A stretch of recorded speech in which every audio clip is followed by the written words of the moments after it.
Today, we're diving into a really big story, one about a lost inheritance, a super costly buyback, and a promised restoration of everything. And it all circles around this one powerful idea: the purchased possession. When you hear a phrase like purchased possession, you've got to ask, right? What exactly was purchased? Well, to get that, we first have to figure out what was owned, and then how it was all lost. The whole narrative is really framed as a story of a forfeited kingship.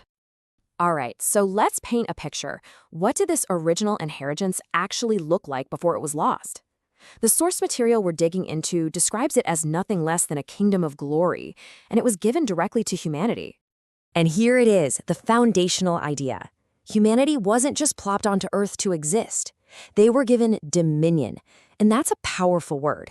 It implies total stewardship, real authority, basically rulership over the entire planet and everything on it.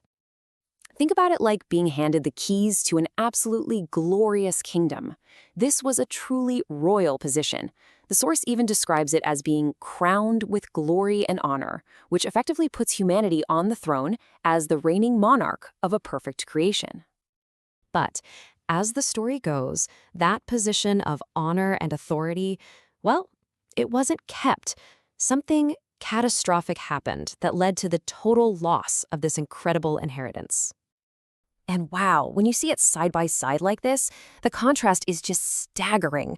On the left, you've got the original commission, humanity crowned with glory, everything under their control. But on the right, that's the tragic reality after the fall. It's a world of struggle where that authority is just gone.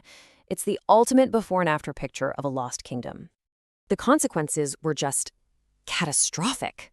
This wasn't just a demotion. Humanity lost the kingdom, they lost the glory, and even the planet itself was deeply affected. It became cursed. In short, the entire inheritance was forfeited, gone. So this brings us right to the core of what we're talking about today, this concept of redemption.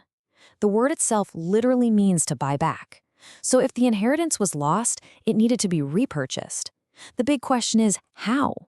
What could possibly be the price for an entire world? The path to getting it all back is laid out as a kind of four-step cosmic transaction. It all starts with the loss of dominion. Then, step 2 is substitution, where Christ steps in and takes on humanity's fallen state. Step 3 is the payment itself, tasting death for everyone. And the result? The final step? The dominion that was lost is officially won back. You know, what's so fascinating here is the way this is all framed. The act of tasting death. You'd think that's the ultimate defeat, right? But instead, it's presented as the exact price that had to be paid to purchase back the lost inheritance. It was the actual mechanism of redemption. Okay, so if the price was paid and the inheritance was bought back, what happens next? Does everything just, snap back to normal? Well, not quite.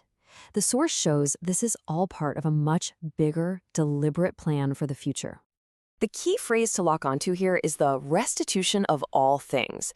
And let's be clear, this isn't just some spiritual metaphor. It's talking about a tangible, physical restoration of the world and humanity's proper place in it, a complete reversal of that curse we mentioned earlier. So this restoration, it's framed as the grand finale of a really long story. The promise was made way back in the past. We are right now in this period of waiting. And the fulfillment is set for a specific appointed time in the future when all things will be restored. And the end result isn't just a patched-up version of our current world. The promise is for something entirely new, a creation that finally, once again, reflects that original very good design and is completely defined by righteousness. This brings us to a really critical question. This incredible restored inheritance, this brand new world, who is it actually for? I mean, who are the legal heirs to this repurchased possession? So who are the heirs? Well, the inheritance isn't passed down through natural bloodlines or earned through merit. It's for those who are identified with Christ. That connection makes them joint heirs with him, the spiritual descendants of Abraham, who was the first one to receive this promise.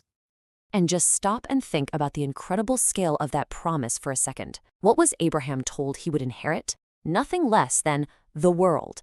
He was to be the heir of the world.